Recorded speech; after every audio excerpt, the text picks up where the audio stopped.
The 8,960th meeting of the Security Council is called to order.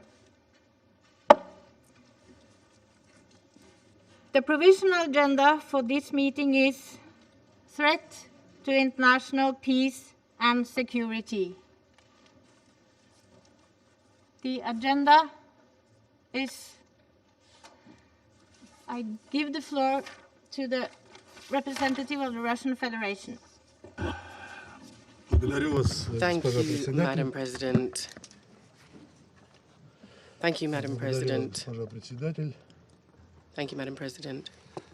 Madam President, the Russian Federation is asking for a procedural vote on the proposal to hold this meeting on the initiative of the United States. The delegation of the U.S., in explaining its proposal on convening this meeting, has pointed out that it considers the deployment of Russian troops within Russian territory as a threat to international peace and security. This is not only unacceptable interference in the domestic affairs of our state, but also an attempt to mislead the international community on the situation in the region and also the reason for the current global tensions. We are being asked to convene a Security Council meeting on unfounded accusations that we have refuted frequently. Furthermore, we frequently refuted, consistently refuted. Furthermore, the open format for discussion proposed by the U.S. on this extremely sensitive topic is making this a classic example of megaphone diplomacy and working in public for the public, rather. There's a need to review this, and we've all stated this frequently. We do not think that this will help to bring this council together. Rather, we fully understand that the desire of our American colleagues to whip up hysterics regarding its own situations, regarding the so-called Russian act of aggression, is something that they want to do, including within the Security Council from this rostrum. Our Security Council colleagues are being put in an extremely difficult position. This is of great harm, this hysterica, to Ukraine itself. The President has asked Western countries a few days ago not to whip up hysterics regarding the deployment of Russian troops near the border, since this all harms the Ukrainian economy. We do not need this panic, said President Zelensky. Rather, this is needed for those people who believe in the myth of the Russian aggression.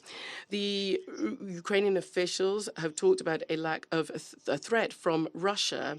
In particular, this pertains to the Minister of Defense, the President himself, Mr. Zelensky, who have said themselves that they do not see in this activity that we are being talked about today as a threat.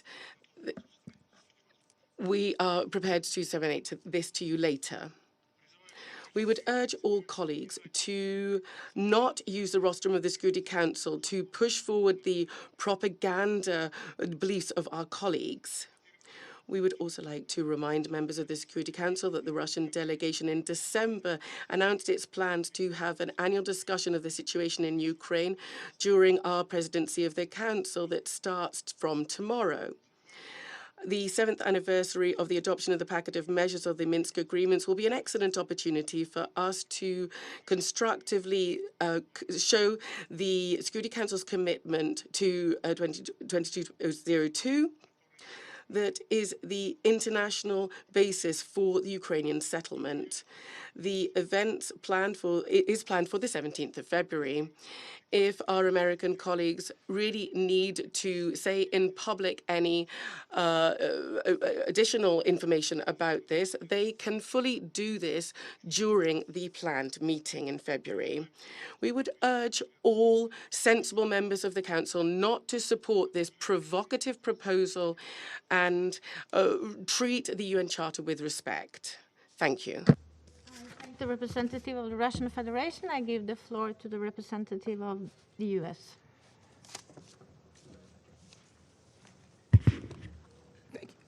Thank you very much, Madam President. As our colleague stated, we have called for this meeting, and we've called for this meeting because of what we have all witnessed over the course of the past few months in terms of the actions of the Russian Federation on the territory on the border with Ukraine. They indicate that it's in their own territory, but it is also very close to their neighbor's border. It's a neighbor that has been invaded already before. It's a neighbor that has Russian troops occupying their territory. We have had numerous meetings, over 100 meetings over the course of the past few weeks, both with Russian officials and in consultations with our European and Ukrainian colleagues. All of these meetings have been in private. We think it's now time to have a meeting in public and have this discussed in a public forum. We have worked with the Ukrainians at their request to provide assistance to them so that they can prepare for what they see as inevitable, including having provided $200 million in assistance in recent weeks and over $5 billion in assistance since 2014. And that is so that they can be prepared. You've heard from our Russian colleagues that we're calling for this meeting to make you all feel uncomfortable. Imagine how uncomfortable you would be if you had 100,000 troops sitting on your border in the way that these troops are sitting on the border with Ukraine. For us, this is about peace and security. It's about honoring the UN Charter that calls on us as members of the Security Council to protect peace and security. So this is not about antics. It's not about rhetoric. It's not about US and Russia. What this is about is the peace and security of one of our member states. Thank you very much, Madam President. I thank the representative of the United States. In view of the request and the comments made by members of the Security Council, I intend to put the provisional agenda to a vote. Accordingly, I shall put it to the vote now. Will those in favor of the adoption of the provisional agenda please raise their hand?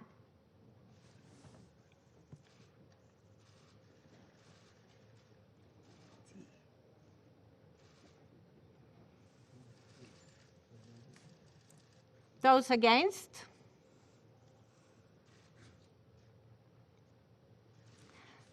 Abstention?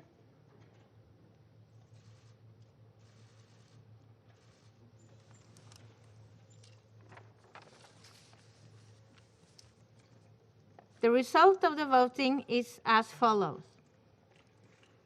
10 votes in favor, 2 votes against, 3 abstentions. The provisional agenda has been adopted.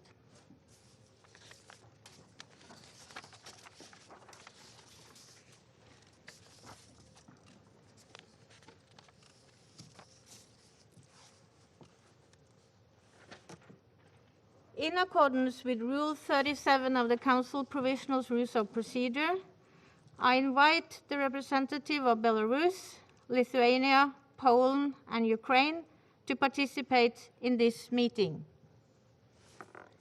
It is so decided. In accordance with Rule 39 of the Council's Provisional Rules of Procedure, I invite Ms. Rosemary DiCarlo, Undersecretary General for Political and Peacebuilding Affairs, to participate in the meeting. It is so decided. The Security Council will now begin its consideration of item 2 of the agenda. Recalling the Security Council latest note 507 on its working methods, I wish to encourage all speakers, both members and non-members of the Council, to deliver their statements in 5 minutes or less. Note 507 also encouraged briefers to be succinct and to focus on key issues. In this spirit, briefers are further encouraged to limit their initial remarks to 7 to 10 minutes. Everyone is also encouraged to wear a mask at all times, including while delivering remarks. I now give the floor to Rosemary DiCarlo. Thank you. Madam President, the United Nations is closely following the ongoing diplomatic discussions on the future of European peace and security architecture among representatives of the Russian Federation, the United States, members of the North Atlantic Treaty Organization, the European Union, and the Organization for the Security and Cooperation in Europe. We hope the outcome of these talks will strengthen peace and security in Europe, including for Ukraine. Madam President, although not an active participant in these exchanges, in all his contacts, the Secretary General has unequivocally supported the ongoing diplomatic efforts at all levels. Still, we remain greatly concerned that, even as these efforts continue, tensions keep escalating, and a dangerous military buildup is in the heart of Europe. It is reported that over 100,000 troops and heavy weaponry from the Russian Federation are positioned along the border with Ukraine. Unspecified numbers of Russian troops and weaponry are also reportedly being deployed to Belarus ahead of large-scale joint military exercises in February on the borders with Ukraine, Poland, and the Baltic states. NATO members are reportedly planning additional deployments in Eastern European member states, and NATO has advised that 8,500 troops are now on high alert.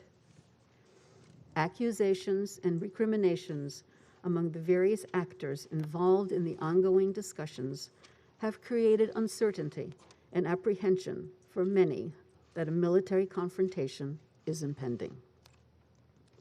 Madam President, the Secretary General has made clear that there can be no alternative to diplomacy and dialogue to deal with the complex, long-standing security concerns and threat perceptions that have been raised.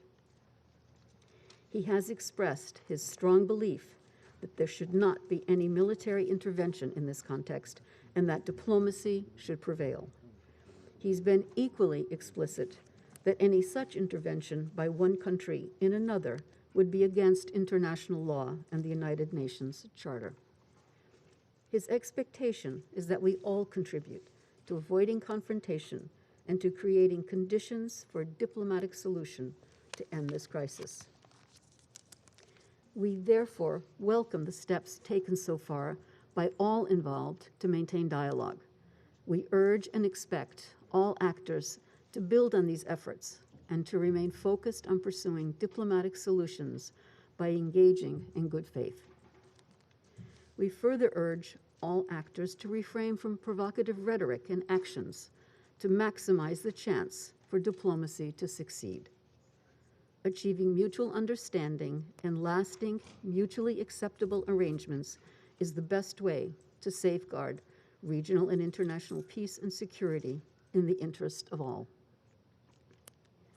Madam President, let me repeat the full commitment of the United Nations to the sovereignty, political independence, unity, and territorial integrity of Ukraine within its internationally recognized borders, in accordance with relevant General Assembly resolutions. It is important, especially at this time, for the international community to intensify its support for the efforts of the Normandy 4 and of the OSCE-led Trilateral Contact Group to ensure the implementation of the Minsk agreements endorsed by this Council in its Resolution 2202. We welcome the recent meeting of the Normandy 4 advisors in Paris and their agreement to reconvene shortly in Berlin as another sign that diplomacy can work. We commend these efforts and those of the OSCE Special Monitoring Mission. Likewise, United Nations agencies in Ukraine are committed to continue delivering on their mandates in accordance with the humanitarian principles of neutrality, impartiality, humanity, and independence.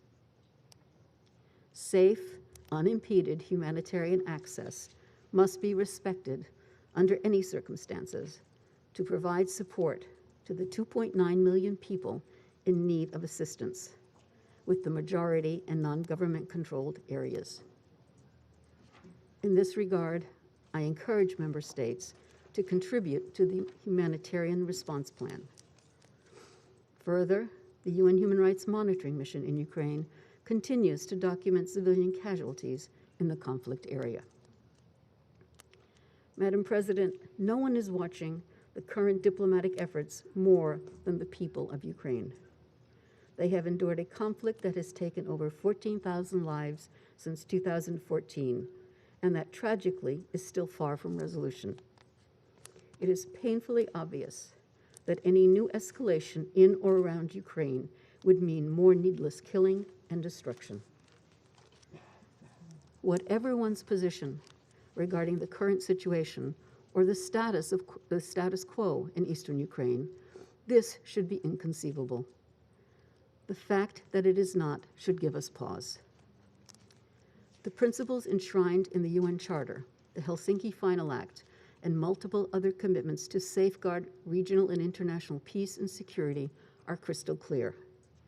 Any escalation or new conflict would deal another serious blow to the architecture so painstakingly built up over the last 75 years to maintain international peace and security just when we need it most. Once again, I'd like to stress the Secretary General's appeal to all concerned to take immediate steps to de-escalate tensions and continue on the diplomatic path. The United Nations stands ready to support all efforts to that end. Thank you, Madam President. I thank Rosemary DiCarlo for her briefing. I now give the floor to those council members who wish to make statements. I give the floor to the representative of the United States. Thank you, Madam President, and thank you, Undersecretary General DiCarlo, for your briefing. Colleagues, the situation we're facing in Europe is urgent and dangerous, and the stakes for Ukraine and for every UN member state could not be higher. Russia's actions strike at the very heart of the UN Charter. This is as clear and consequential a threat to peace and security as anyone can imagine. In the wake of World War II, the Council was formed to address precisely the kind of threat that Ukraine now faces. As Article 39 says, the Security Council shall determine the existence of any threat to the peace. Thus, our charge is not only to address conflicts after they occur, but also to prevent them from happening in the first place. This is why today's meeting is so crucial. Russia's aggression today not only threatens Ukraine, it also threatens Europe. It threatens the international order this body is charged with upholding. An order that, if it stands for anything, stands for the principle that one country cannot simply redraw another country's borders by force or make another country's people live under a government they did not choose. We continue to hope Russia chooses the path of diplomacy over the path of conflict in Ukraine, but we cannot just wait and see. It is crucial that this council address the risk that their aggressive and destabilizing behavior poses across the globe. First, let's be clear about the facts. 2021中天乘风破浪，重大新闻事件就看 YouTube 中天发烧片。以第3季为例，在登上发烧榜的前50名影片中，中天数量共266支，影片总量中天排名第1名。在登上发烧影片的前3名影片中，中天占24%。Top 3发烧影片数量，中天排名第1。上发烧榜影片数量排名前10名的频道中，中天占了6名。上发烧榜频道数量，中天排名第1。转型到网络后的中天仍专注做好新闻内容，获得广大网友肯定。有中天，有真相，重大事件看中天。